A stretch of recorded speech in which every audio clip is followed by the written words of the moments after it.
Good morning.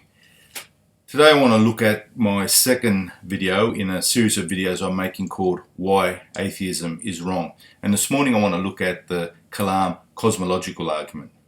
This argument is nothing new, it's been around for hundreds of years. I guess this morning I just want to give my take on it. I cannot prove to you scientifically that there is a God. In other words, I can't show you material evidence. I can't say to my students, for example, look through this microscope or telescope and you'll see God.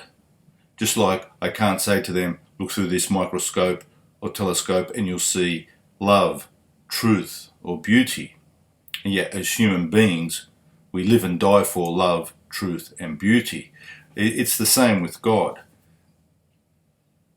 However, I can give very reasonable grounds for believing in God. I can give philosophical and logical reasons for believing in God.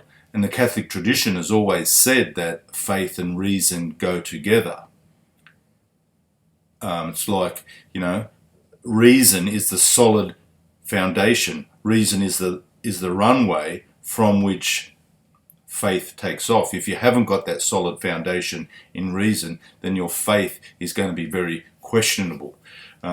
It's not going to be built on solid grounds. Let me look at deductive reasoning. Before I get to the actual cosmological argument, let me look at the process of deductive reasoning, because the cosmological argument follows this process.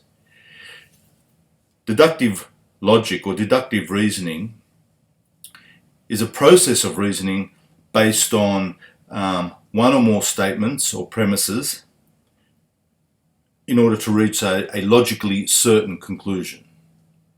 So you have premise 1, premise 2, and the conclusion based on those premises is logically certain. For example, if I say premise 1 that all triangles have 3 sides, and if I say that premise 2, x is a triangle, then it is logically certain that x has 3 sides. If I say all men are mortal, premise 1, premise 2, Muhammad Ali is a man. Premise 3, the logically certain conclusion is Muhammad Ali is mortal. Now, how does this work in terms of the argument for the existence of God? Premise 1, all things that have a beginning have a cause. Premise 2, the universe has a beginning. Premise 3, the universe has a cause. Let's look at those 3 premises in a little bit more detail. All things that have a beginning have a cause. I'm wearing this beanie. I put it on this morning. The cause being, it's freezing outside. On my last video, actually, somebody wrote down the video on why atheism is wrong. Somebody wrote why having no hair is wrong, which I thought was quite funny, actually. But the reason having no hair is wrong is because it makes you cold. So the cold weather is the cause of my beanie. My jacket has a beginning. It has a cause. The person who made it. This book has a beginning. Its cause is the author. Everything that has a beginning has a cause. And to say otherwise would be to be logically inconsistent. The universe, second premise, the universe has a beginning.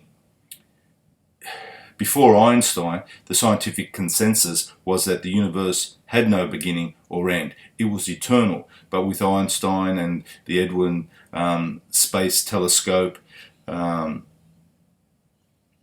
and the discovery of the background radiation of the universe and the Big Bang Theory, which, by the way, was first proposed by a Catholic priest, the scientific consensus now is that the universe had a beginning about 13.7 billion years ago.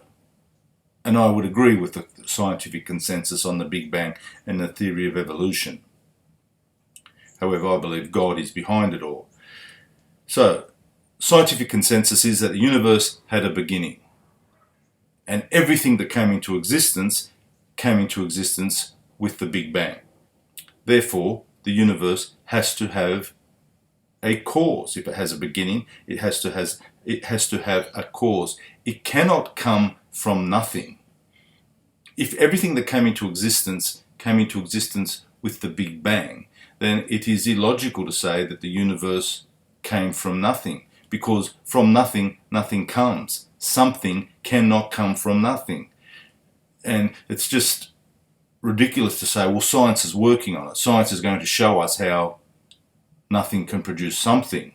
Be like me saying, well, scientists are working on trying to prove that you can have a triangle without three sides. It's just simply illogical. It just simply makes no sense.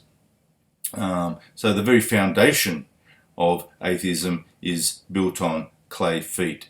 The universe has to have a cause. That's the first movement, or the first part of the cosmological argument. That's the first check, and the second part goes into what I think is the checkmate. So if the universe has a cause, what's the nature of that cause? Let's look at that. Science tells us that all matter came into existence with the Big Bang. Matter did not exist before the Big Bang. Atoms, molecules, everything we can see and touch, material reality did not exist before the Big Bang. So the cause of the Big Bang has to be non-material. And this is what religions refer to when they talk about spiritual reality. So the cause of the Big Bang has to be a non-material reality.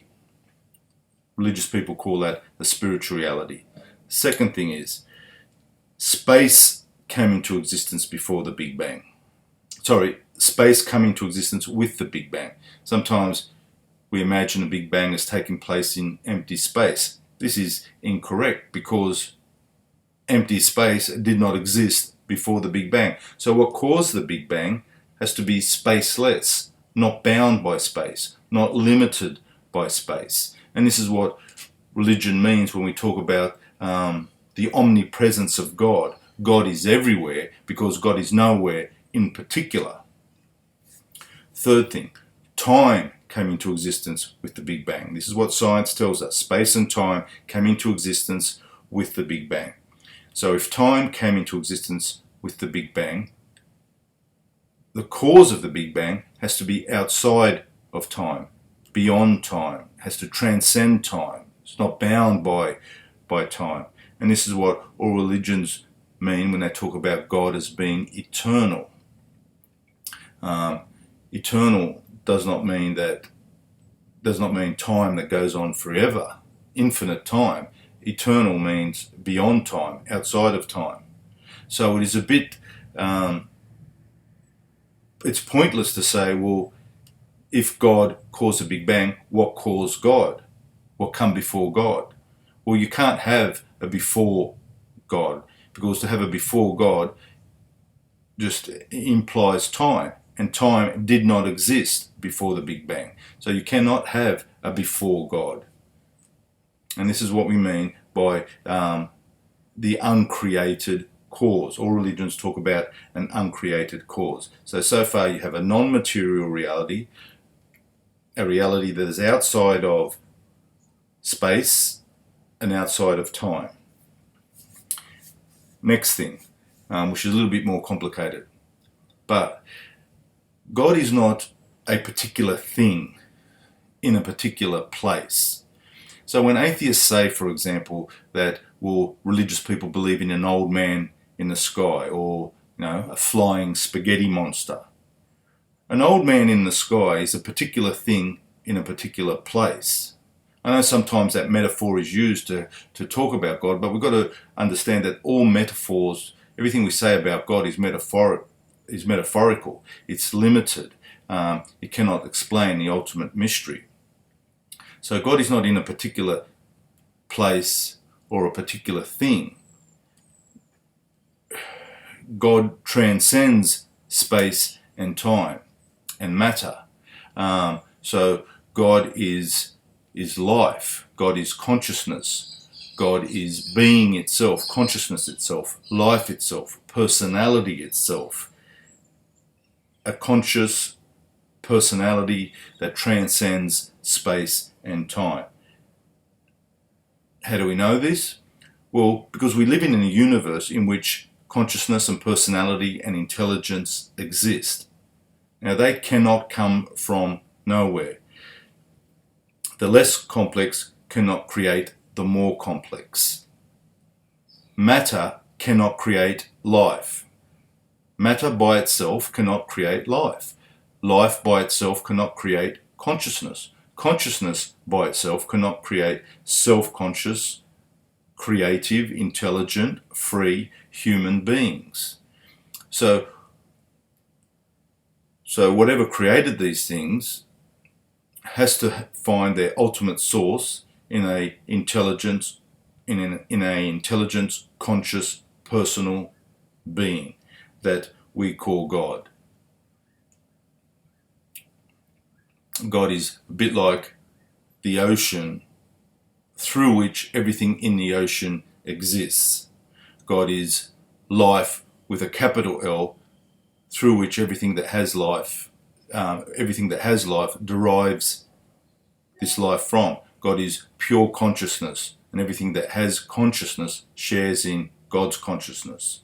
God is pure intelligence, and everything that has intelligence shares in the intelligence of God. So we've established that the universe has a cause, and we've established that that cause is timeless, spaceless, spiritual, intelligent, conscious, and personal. And the last I looked, that was the definition of God. So that's the checkmate. Now, I know not everyone who watches this or reads the Cosmological Argument will agree, but that's my 2 cents worth. In the next video, I want to look at the argument from design, which I think is an even more compelling argument than the cosmological argument. So thank you for listening.